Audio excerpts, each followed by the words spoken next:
Sing backing with Lakehouse.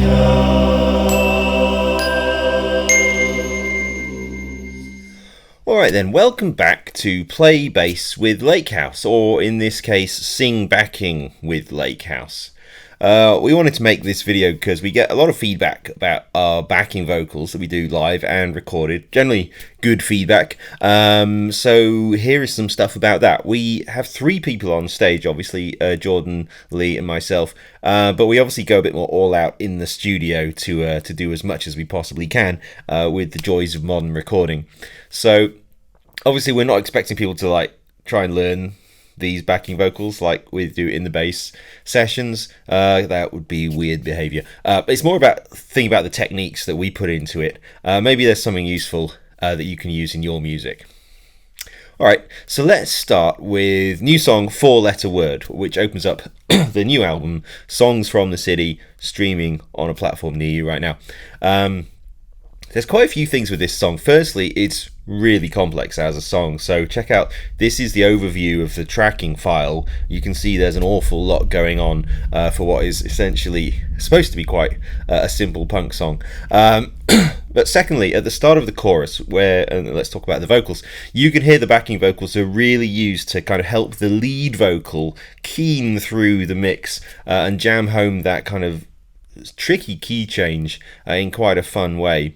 So that very high kind of vocal backing vocal part hopefully does that. And then after that, listen for the dense chords in the call and response section. We had a lot of fun kind of writing these big classical style chords and then kind of jamming them onto this fairly manic punk song. But it's that kind of conflict in texture and intent that I really like. So I'll stick the chords on screen so you can follow along. Here it is, cool backing vocals from 4-letter word. I took you to a party, but it turned into a brawl. I took you on vacation, but you drove me to the mall. I looked inside your heart, but couldn't find anything at all except love. Love, love, love, love is a 4-letter love. Love, love, love is a 4-letter. Is a 4-letter word. Alright, so next is Fly Away. So the backing in Fly Away has a pretty clear intent. As we move from the verse groove into the more expansive chorus, we use the backing vocals to kind of create space and atmosphere, kind of the old comfortably numb trick. The other thing to note is a trick that we use quite a lot in having 4-part chords rather than just 3-part chords. So this makes things more lush and more washy, which works for this song. You can do this in various ways, but the shorthand for this that I use is if the chord is minor, then add the minor 7th. If it's a major chord, add the 9th. Both of these will give you kind of the density of texture and richness without being too pointed or jazzy. So here's the first chorus of Fly Away, which is quite a moderate, ooh sound in the background. Who sees no gain, but what he takes he also gives. Please don't answer, 'cause what's mine is also his. Yeah! And while we're on Fly Away, check out the final chorus where there's something else to note. Here we kind of combine the vocal effect with a rich reverb to wash out the sound into the instrumental break. This is done by bouncing down all the backing vocals onto one track, then layering on a really heavy reverb with a 100% wet mix, and then fading up the volume of that track gradually through the section. And you can see that automation in this clip. 'Cause he just seems to care. Another verse, another line. Cigarette burns out here. I want you. Lions with mine and fly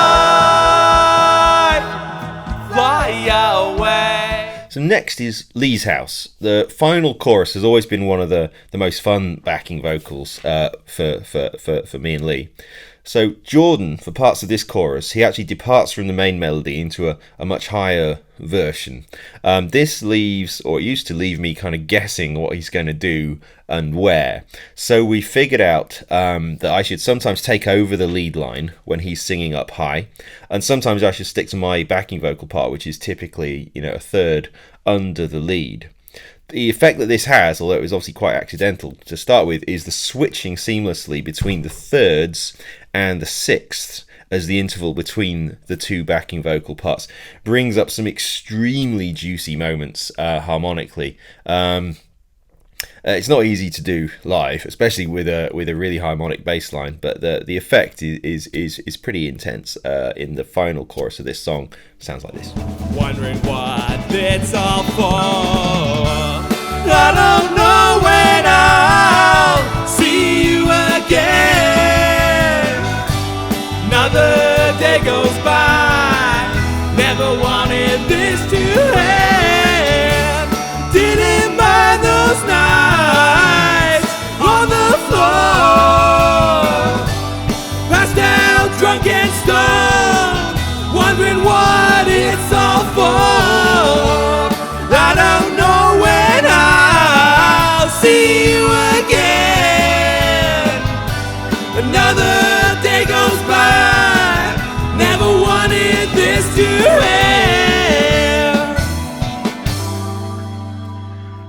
Living for Today, the song that got us known as the Punk Everleys. At least maybe someone calls us that.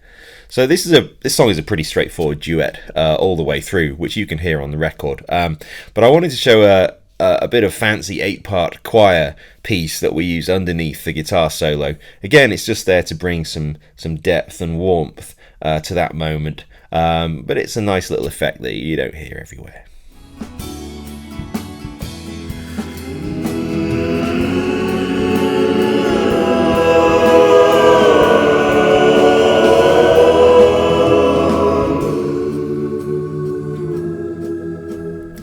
So now, Overthinking. Overthinking is another real big workout playing live for backing vocals. The trick we aimed for here really was to use the chromatics within the chord sequence as the big feature of the backing vocals to get some really spicy colour into the sound. A bit of detail, the two chords that really give you this at the start of the chorus are the F sharp major, which obviously has the A sharp in it, and then the A chord which follows immediately, which gives you that kind of descending slide down to the A root. This is a tasty combination, and the reason for putting this in the backing vocals so prominently is you wouldn't hear this if it was just the guitars and the rhythm section. So that really kind of brings that kind of bit of songwriting craft to the fore. So check it out. You didn't even bat an eye when you broke down on the porch and cried. Maybe I am just trying too hard. Overthinking, please disregard. Overthinking, please disregard. Every day, same things getting boring.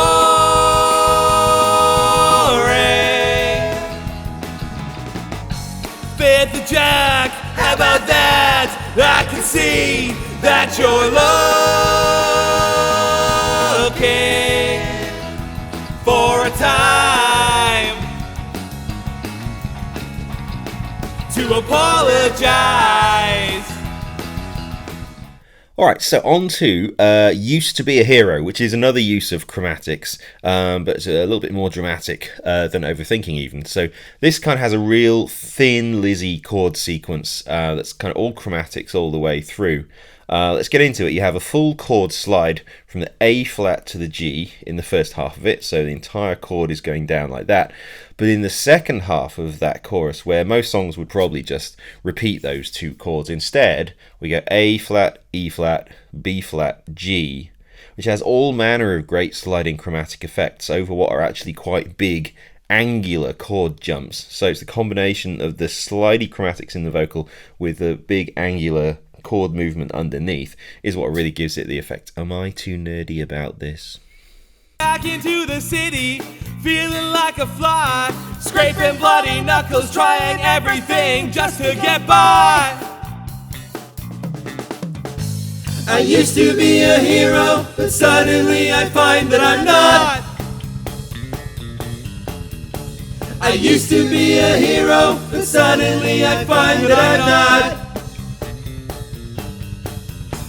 I used to be a hero, but suddenly I find that I'm not. I used to be a hero, but suddenly I find that I'm not.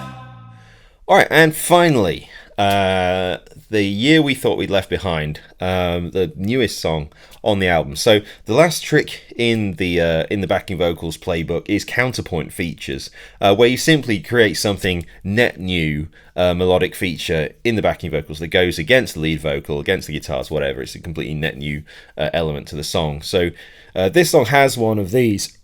And it was actually the very last piece of tracking that we did for the whole album after everything else was done.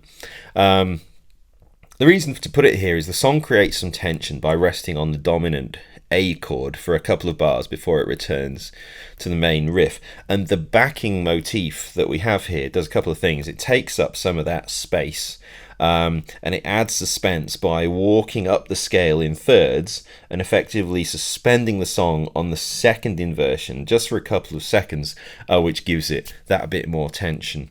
Okay, this is now too nerdy. I'm going to stop. Enjoy this last clip, and remember to get streaming of Songs from the City wherever you get your music. Lakehouse, look forward to seeing you again soon. In front of you, trying to be a better man. Isolating behind the years that we left behind. Sing backing with Lakehouse.